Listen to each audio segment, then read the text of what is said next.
كان هناك اللي لاحظوا الاحتكاك داخل المنطقه. القرار النهائي ضربة جزاء. اذا الحكم يعلن عن ضربة جزاء الحارس غاية مرباح رضا سليم.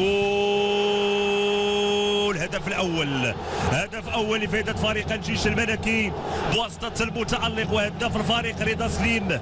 يضع الكره في شباك رضا سليم والهدف العاشر له بقميص فريق الجيش الملكي.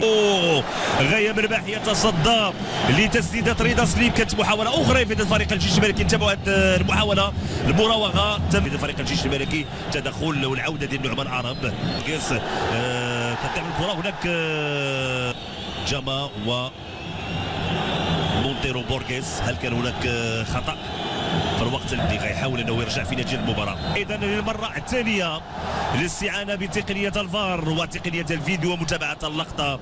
هشام تمسماني مره اخرى يتوجه لمتابعه الصوره. هل سقط القرار ديال هشام تمسماني؟ ضربه جزاء. تمسماني سفيان المدن. سفيان هدف تعادل، هدف تعادل لفائدة فريق اتحاد طنجة وفرحة كبيرة الجماهير الطنجاوية بهدف سفيان المدن. هدف التعادل وهدف غاية مرباح. تسديدة قوية من زكا. جاوز المحاولة من جنوبنا رضا سليم.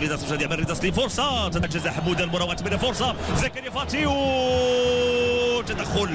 تدخل للمدافع محسن الرمجة. تسديدة الغيني. لامين ديكيتي يستعد لتنفيذ لعبة كرة دائرية. رضا سليم خدع الكرة. فرصة الهدف.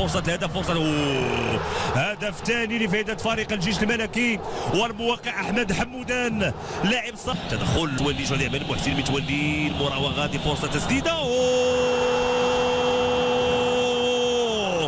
محسن متولي هدف ولا اجمل ولا اروع. تسديده قويه تعانق شباك الحارس ايوب الكرد.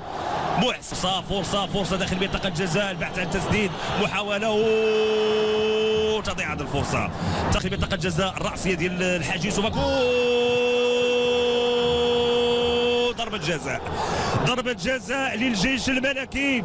رضا سليم تدخل والحكم. اذا رضا سليم سيسدد. رضا سليم